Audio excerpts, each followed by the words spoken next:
seem like they're pretty even at this point, and Tarson going to be setting up his third.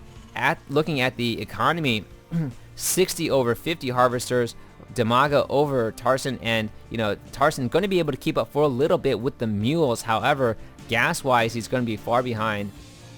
And looking at his, still hasn't, just going to be just pumping out the medevacs without a reactor on there. So just pumping that one by one and just trying to keep his unit count as high as possible. Although this unit composition, Tarson has to be really careful. He can't overextend himself at all. If he does, this bio ball of Marines, almost all Marines, is just going to fall very, very quickly to the Banelings. Really needs to establish those tank positions and set that up. And I think right now, just not going to push ahead. Just going to try to mass up as best as he can to keep up with DIMAGA, who has just pretty much commanding map control, setting up that sensor tower. So I really like this play by Tarson. Going to be able to detect anything coming in at this point. Tanks now going to siege up, I assume, on the high ground and really establish themselves. Try to fry those Banelings before they are able to bust up his bio army. Kind of spreading out his forces right now, and this is really good positioning by Tarson as well. Not clumping them together into the ball. And looks like more tanks are going to be coming out for Tarson.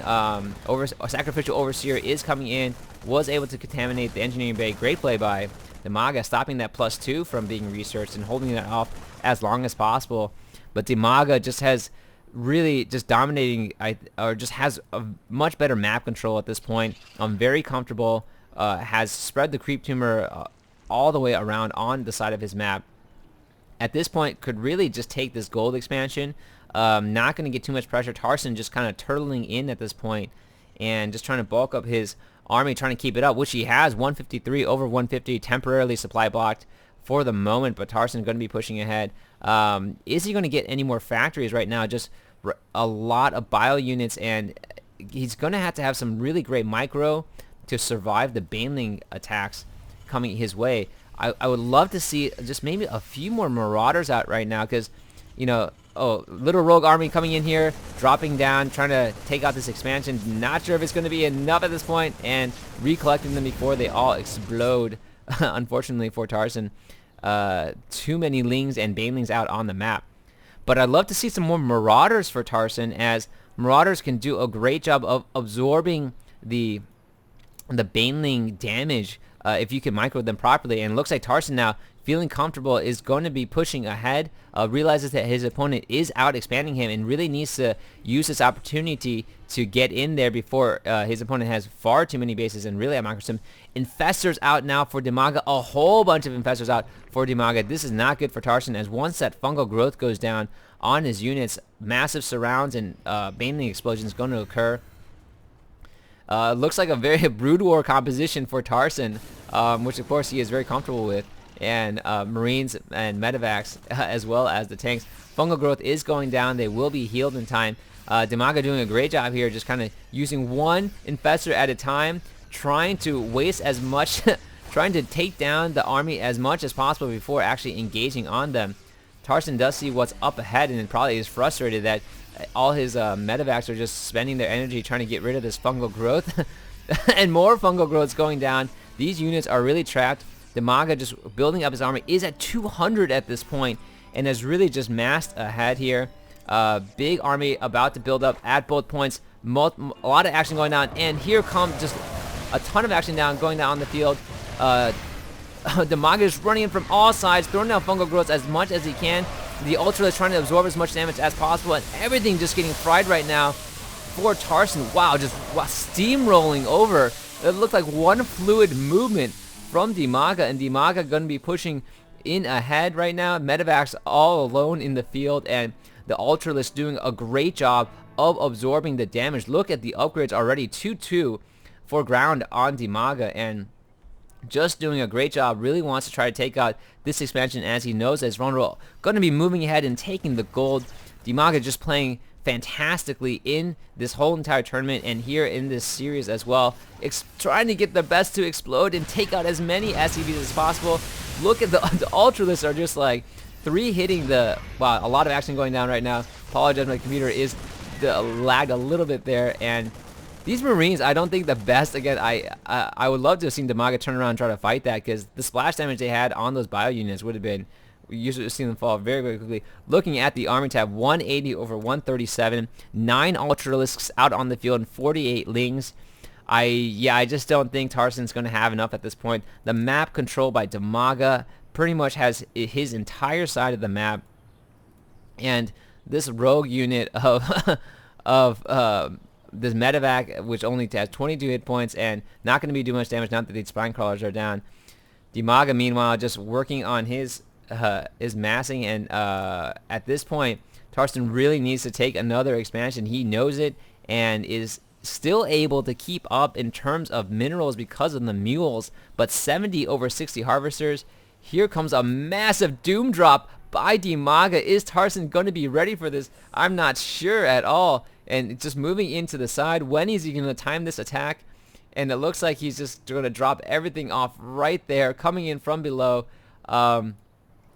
Is he going to do a two-pronged attack right now, try to divert the attention?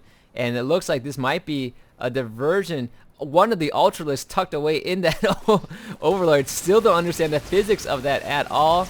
Tarson gonna try to defend this as best. It looks like he will be able to defend it pretty well.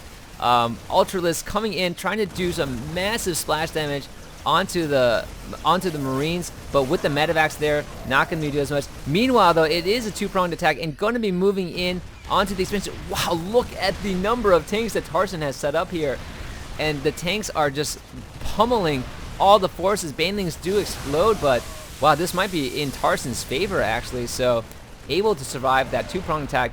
Great attempt by DIMAGA, but Tarson was very much ready for it. The sensor tower is proving to be really awesome for him in detecting everything going on. Does have this Viking out right now to try to take out the Overlords in the air. He knows that his opponent doesn't have any anti-air except for the Infestors at this point, and now going to be moving in. Tarson now going to be trying to exact his revenge. Was able to hold off on both fronts. An Ultralisk holding down the DIMAGA tower. That is crazy. That is funny to see an Ultralisk standing there. Looking at the army tab, even though I think DIMAGA did lose in those two engagements, he still is ahead 194 over 172. Just has really outmassed his opponent and really out-expanded his opponent. Tanks being settled down. Great tank positioning for Tarson, but unfortunately, he's going to be exposed on the backside. Units streaming in from both sides. Everything just kind of falling on. Tons of Ultralisks trying to absorb as much damage as they can from the tanks, although they're already getting a ton of tank fire, and all the Marines going to be falling down pretty quickly. Oh, just look at these Ultralisks. There are far too many for DIMAGA to take out. Those Marines, not the best units against Ultralisks at all, and wow, everything falling down for for Tarson. Forced to retreat, and right now 153 over 108. DIMAGA just really countering hard with those Ultralisks, and you know, there has been talk about Ultralisks versus tanks, and a lot of players don't necessarily believe in Ultralisks, but after watching this game, I had to say that Ultralisks are one mighty powerful force to deal with, and just coming in and trying to mop up everything that they have. The Marines are doing the best that they can. They do have a good position on this ramp. The tank trying to get some fire across, but the Ultra is almost fully upgraded on both sides, and yeah, just absorbing all that fire from the Marines. The Marines, I think, are upgraded fully as well. So Zergling is now streaming into the base. Not looking good for Tarson at all. Looking at the army count, 124 over 95. Things are starting to even out a little bit as Tarson is able to hold off in his own base and choke down. So wow, and more Ultralisks coming in, trying to get in there, and looks like the Lings were able to run into that expansion too. So massive action going down in the base of Tarson as he's desperately trying to defend against this against the Ultra Ling push. And will it be enough? Is able to take down most of the units. These Marine medevacs are able to take down almost everything, but still massive damage going down. He wasn't mining for a moment, and DIMAGA has extended his creep into the sensor tower range of Tarson. And these two little Lings are trying to do, well, as much as they can still here as well. Orbital Command is moving out. Looking at the armor tab, well, Tarson has done a great job defending against everything. even with the Ultralisks into his base. And right now, the DIMAGA is ahead 121-107. But looking at the Harvesters, Tarson just lost a ton of them in the multiple pronged attack